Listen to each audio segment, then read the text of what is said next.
Hi, welcome to Revision, a new form of local news in San Antonio. My name's Sam Black, and I'll be your host for what is our very first episode.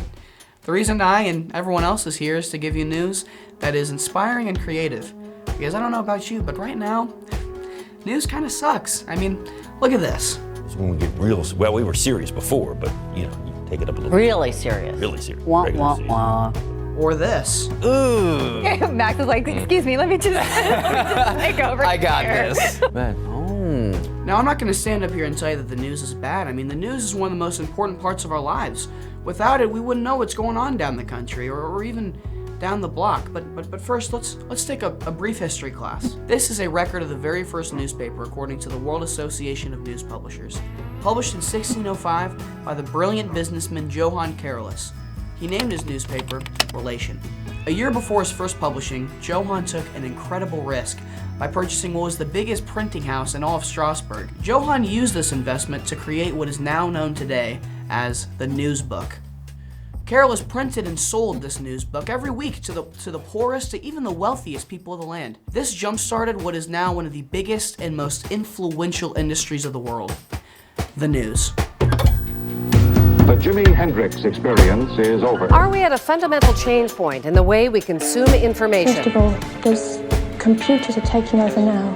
Computers and automation. I'm sorry, we seem to be having some technical difficulties. Now, as everything does in this world, the news continued to evolve and adapt to its new generation of people.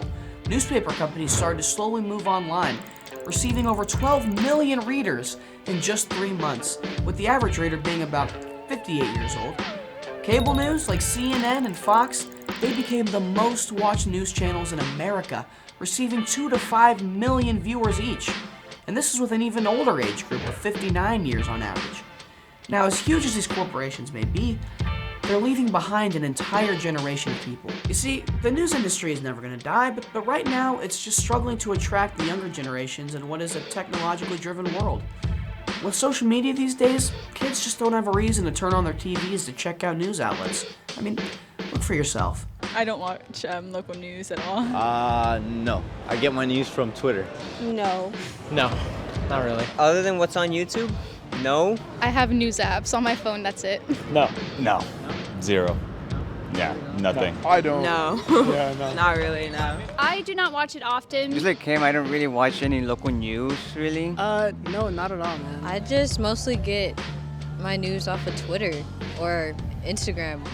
The way people consume media has evolved, and like a lot of those people said, one swipe across any social media platform and you'll have endless information. But in this era of excessive information, we've also gotten a lack of reliability. Anybody can post on social media. I mean, everybody's opinion is out there. But how do you know which one to listen to?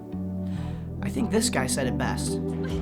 I have never relied on people's opinion as being news. You know, where did you get your information from there? If you really want to go into it, you got to look at which sources they use and... Because I don't know, I just think they lie on the news. Now, our goal here at Revision isn't to overtake the likes of Fox News, CNN, or even KSAT. Our goal is to bring life and creativity to local news. We want to spark a love in the people of San Antonio for their own city. See, with a modern touch, artistic style, and reliable primary sources, you'll be able to scroll across your feed and know that the content you're looking at is reliable and trustworthy.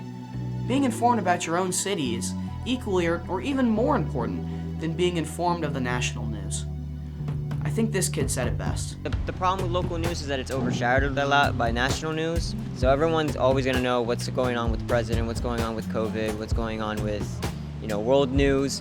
But how many people do we know that actually pay attention to what's happening in the city? See, this is why we're so excited to share this project with you. We want to shine more of a light on local news because it's what you deserve. So yeah, we'll keep you updated. I love information. I love local news. The morning news, Breakfast Club. I love Breakfast Club. I like... Which one did you say?